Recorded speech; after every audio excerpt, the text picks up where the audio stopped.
Hello and welcome to this week's Q&A, where I answer a question that I have received from someone moving through the 28-day Mindbody Retreat. So this question is about one of the mini sessions, which is about pain and suffering.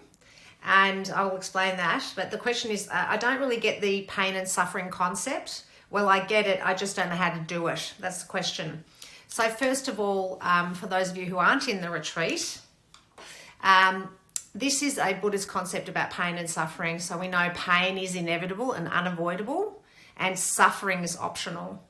Now, pain is our present moment experience. Whatever is happening in the present moment that causes us to experience emotional disturbance, agitation, even frustration, anything like that, we call that pain. The problem/pain. The suffering is our observing self, the reactivity we have to what is happening in the here and now. And one of the best examples of this, which I think is quite common knowledge, is when you have anxiety about being anxious, when the anxiety about the anxiety. So if something's happening and I notice anxiety rising or present, and then my observing self notices that and says, oh no, I don't want this now. This is not right. I can't be anxious now. I've got to do X, Y, and Z. Why do I always get anxious? It's not fair. That narrative, that talk and that experience is the suffering.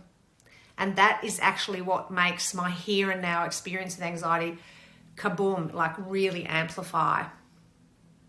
So pain is the here and now experience, the problem of the moment, that's creating some sort of, mind state, mental and emotional disturbance or distress. And the suffering is our reaction to that experience. So the person saying, how do I do it? The doing is in the practice of, and here are the weekly themes of the 28-day Mindbody Retreat, awareness. So the first practice is being aware that I'm having a reactivity to the here and now experience, which is causing me distress. So I notice that first, and I accept that, and then I be compassionate, and I say to myself, that's my observing self hand, which I just do all the time. I say to myself, I notice I'm feeling anxious, and it's understandable, so I'm very validating and compassionate towards myself. And then I would also acknowledge that part that's reacting, and I know it's not what I want, but it's okay. It's going to pass. And what I know for sure is me pushing against it is going to make it worse. So I'm just going to accept it and do some things to help me move through this moment. And I might call a friend, go for a walk, have a drink of water, all of those activities which aren't distracting and avoiding, they're actually supporting and soothing.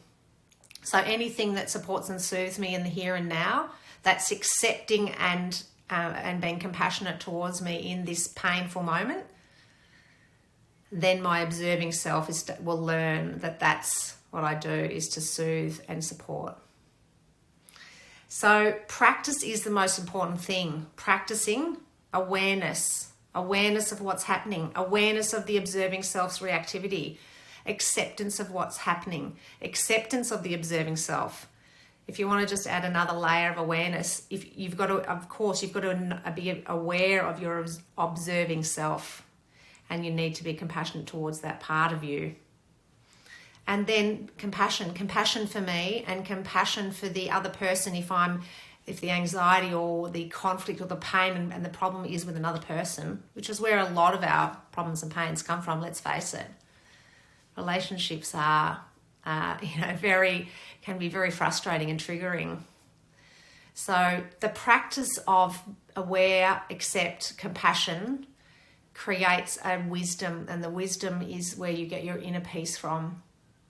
If you practice this step by step, I'll be aware, accept, compassion towards myself, compassion to the other person, slow down, breathe, calm down your nervous system, you are building an innate wisdom that will carry you through every pain and problem, and gradually over time, it will alleviate that suffering experience.